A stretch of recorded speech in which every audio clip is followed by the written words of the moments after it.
हमारे YouTube channel में आपका स्वागत है। आज हम एक नए टॉपिक के साथ आए हैं जिसमें कि इस क्लास में हम लोग मोस्ट इम्पोर्टेंट क्वेश्चन जिसकी संख्या 11th है, जिसकी हम चर्चा करने के लिए जा रहे हैं। तो सीटेट में यह बहुत ही महत्वपूर्ण क्वेश्चन है जिनको कि हम लोग अगर ध्यान में रखेंगे तो हम लोग ज़रूर ही इस क्वेश्चन को कर पाएंगे, जिसके लिए बस एक बार ध्यान देने की आवश्यकता है और ये क्वेश्चन को हम लोग समझ पाएंगे। तो चलिए आज हम लोग बात करते हैं, ये समझते हैं कि ये 11th क्वेश्चन की जो संख्या है वो क्या है।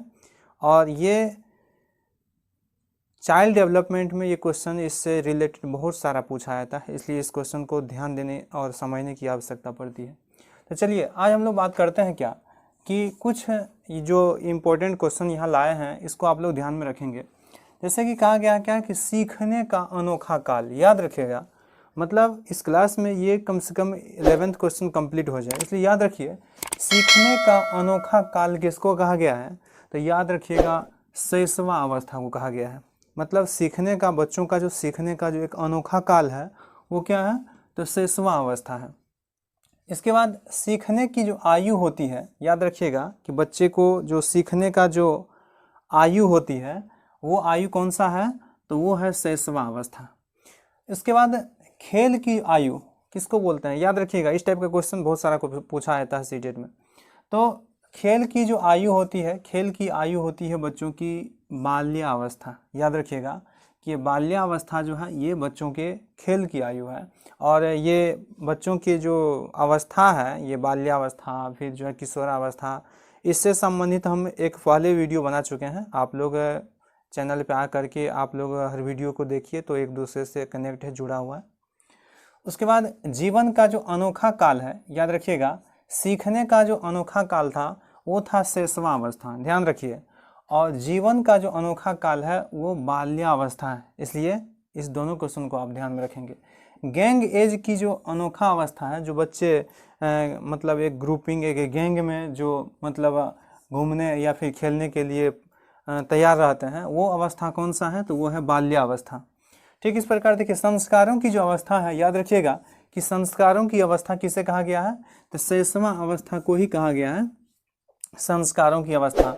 स्कूल की आयु, याद रखिएगा कि बच्चा का जो स्कूल की आयु है वो किशोरावस्था है, क्योंकि किशोरावस्था बच्चों का स्कूल का आयु कहलाता है।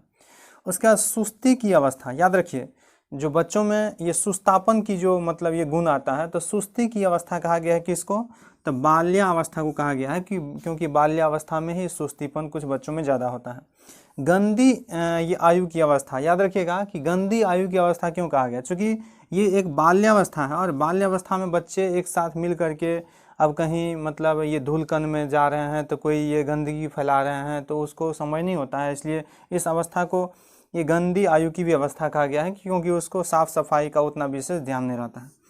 उसके बाद जो है विषमलिंगीय भावना का विकास, याद रखिएगा कि बच्चों में विषमलिंगीय भावना का जो विकास होता है वो कब होता है, तो किशोरा अवस्था में बच्चों में विषमलिंगीय ये भावना का भी विकास होता है।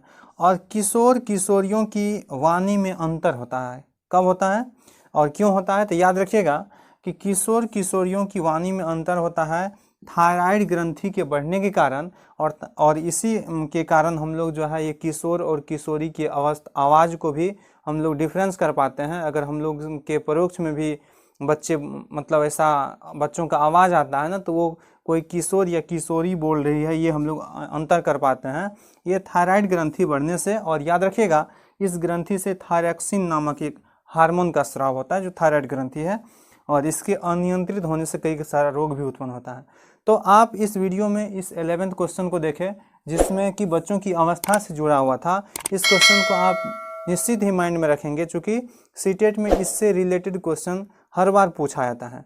तो आज के वीडियो में बस इतना ही, फिर हम आगे नेक्स्ट वीडियो में लेकर के बहुत सारे पॉइंट को आने वाले हैं। बस आज के लिए इतना ही, धन्यवाद।